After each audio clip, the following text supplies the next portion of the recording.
इस वक्त हम बात करेंगे इंडिया के प्राइम मिनिस्टर नरेंद्र मोदी इस वक्त ब्रुनेई के बाद पहुंच चुके हैं सिंगापुर और सिंगापुर में उनको वार्म वेलकम किया गया है सिंगापुर के प्राइम मिनिस्टर की तरफ से, क्योंकि हमने देखा जो वीडियोस चल रही थी उसके अंदर उनके काउंटर पार्ट उनको लेने के लिए नरेंद्र मोदी साहब की गाड़ी तक पहुंचे हैं।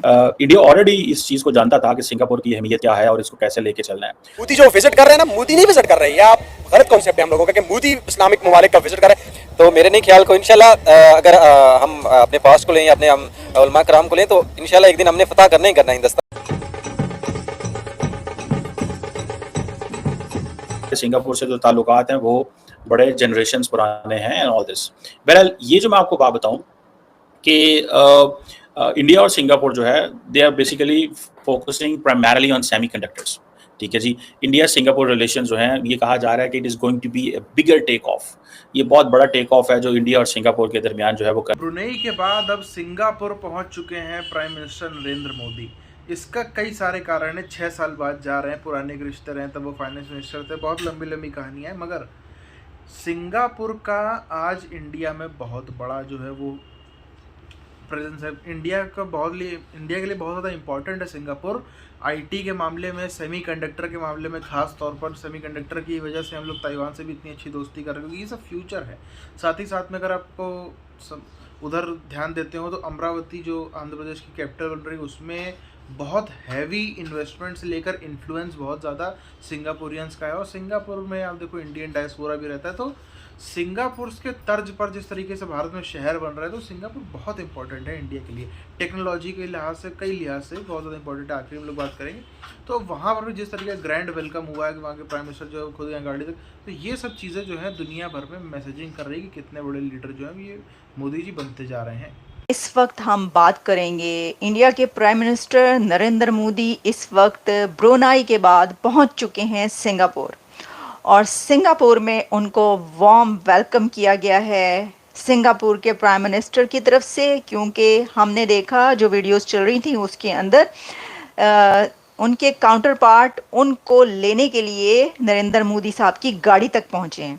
क्योंकि नरेंद्र मोदी जिस वक्त गाड़ी से बाहर निकले हैं और वो बाहर निकल के उन्होंने मुड़ के देखा है तो सिंगापुर के प्राइम मिनिस्टर वहाँ पर मौजूद थे, उनको गले मिलने के लिए, हक करने के लिए और उनको रिसीव करने के लिए। खास तौर पर स्पेस सेक्टर में जो कुछ सोचा गया है और सोचा जा रहा है उनसे जो उनके साथ बातचीत हुई है, तो ब्रुनेई के बाद वो पहुँचते हैं सिंगापुर और प्राइम मिनिस्टर के वहाँ पर मिलने से पहले नरेंद्र मोदी साहब का एक मोमेंट, ढोल मोमेंट।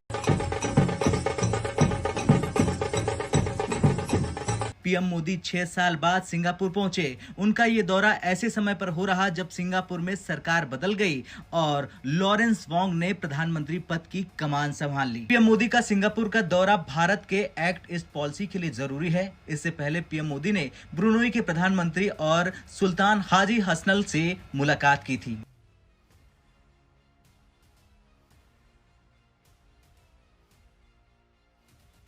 पीएम मोदी जैसे ही सिंगापुर के अपने होटल पहुंचे, वहां मौजूद भारतीय समुदाय के लोगों ने उनका जोरदार स्वागत किया।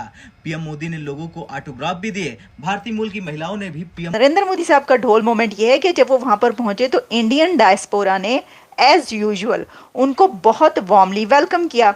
अच्छा, इंडियन डायस्पोरा वहां पर जो मौजूद था उन्होंने अपना एक ट्रेडिशनल डांस कथक भी पेश किया। मेरा ख्याल है तकरीबन 11-12 अरब डॉलर की इन्वेस्टमेंट जो हैं वो हो रही हैं। सो आसियान में इंडिया सिंगापुर को बहुत अहमियत देता है।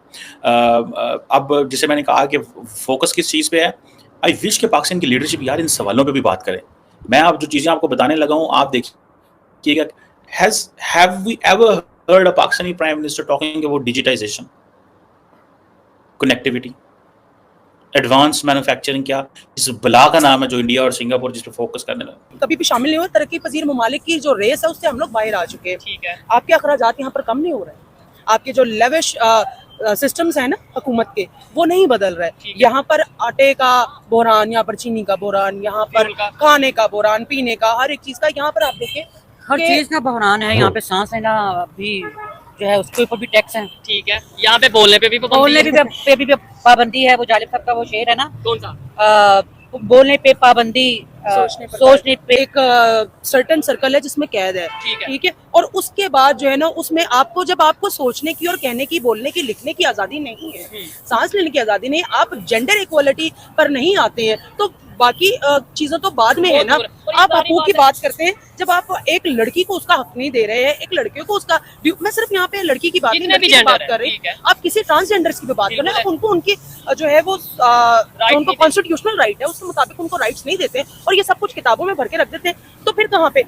और मैंने ये देखा है कि जब किसी कंट्री का कोई प्राइम मिनिस्टर या वो पहुंचता है, मसलन जब हम पाकिस्तान की बात करते हैं, पाकिस्तान का कोई प्राइम मिनिस्टर शहबाज शरीफ या जब वो दूसरे कंट्रीज में पहुंचते हैं, तो उसी कंट्री के जो लोग हैं वो अपना ट्रेडिशनल डांस, ट्रेडिशनल सॉन्ग्स और वो सब पेश किया जाता है।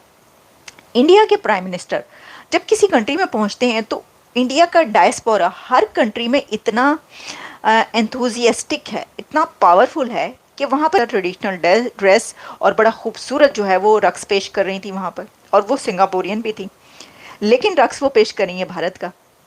तो इससे पता चलता है कि जो ये इंडिया की रीच जो है कल्चर की, सॉफ्ट पावर की, कहाँ कहाँ तक है। तो फिर मोदी साहब ने भी बीच में उन्होंने कहा हम भी ढोल बजाते हैं, उन्होंने भी थोड़ा सा ढोल बजा के जो है वो अपने कल्चर को थोड़ा इन्हांस किया है।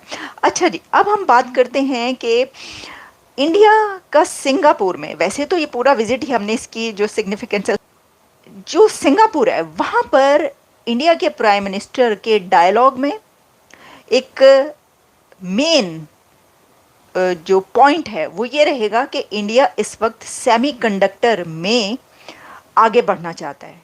इंडिया सेमीकंडक्टर के गेम प्लान अपना बना चुका है। इंडियन गवर्नमेंट ने सेमीकंडक्टर और चिप के लिए $10 बिलियन मुख्तस कर दिए हैं। $10 बिलियन तो उन्होंने अब देखिए, ये जो सेमीकंडक्टर चिप की टेक्नोलॉजी है ये तमाम मशीन्स में इस्तेमाल होती है।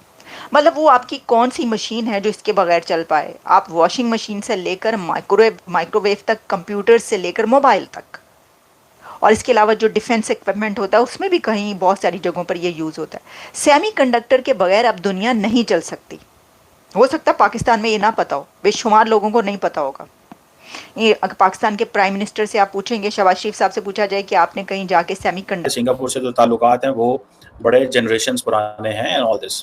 बहरहाल ये जो मैं आपको बात बताऊं कि इंडिया और सिंगापुर जो है they are basically focusing primarily on semiconductors. ठीक है जी, इंडिया सिंगापुर रिलेशन जो हैं ये कहा जा रहा है कि it is going to be a bigger take of.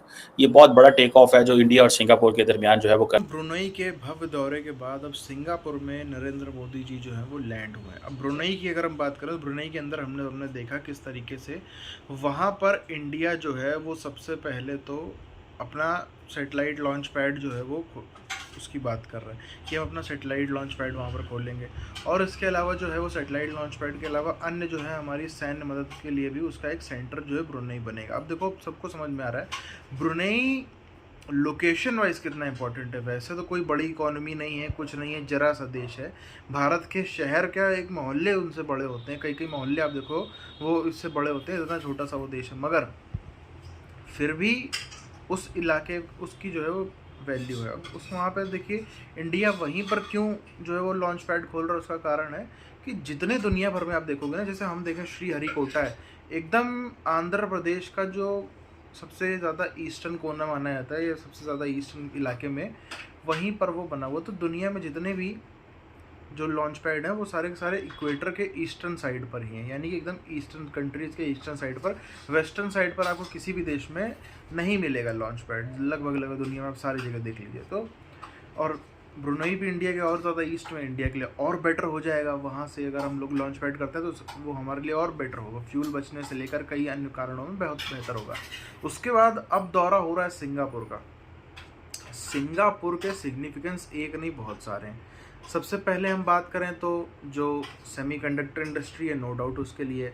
हम बात करें अमरावती की, अमरावती जो कि आंध्र प्रदेश का नया कैपिटल बन रहा है, वो सिंगापुर के बेस पे बन रहा है। उसको सिंगापुर की कंपनियां बना रही हैं, उसको मतलब सिंगापुर की जो है डिज़ाइनर उसको बना रहे हैं। सिंगापुर से वहाँ पर जो है वो जो वहाँ का नियरेस्ट एयरपोर्ट है विजयवाड़ा एयरपोर्ट, वो इंटरनेशनल इसीलिए हुआ क्योंकि वहाँ से इंटरनेशनल फ़्लाइट उड़ती है, वो भी सिंगापुर के लिए। सिंगापुर से अक्सर लोग आते आते भी वाईएसआर की जो गवर्नमेंट थी उसमें प्रोजेक्ट बंद हो गया था 5 साल, लेकिन अभी फिर से चंद्रबाबू नायडू ने उसको जो है टीडीपी ने उसको फिर से जो है वो रिवाइव किया है, उस पर भी काम हो रहा है। और अब तो बातें नायडू साहब की तरफ से करी जा रही है कि हम जो 18 महीने में बना देंगे, 24 महीने में बना देंगे, 2 साल में खड़ा हो जाएगा, तो अलग अलग बातें हो रही। तो सिंगापुर 1-2 नहीं कई मायनों से इंडिया के लिए बहुत ज़्यादा इम्पोर्टेंट है।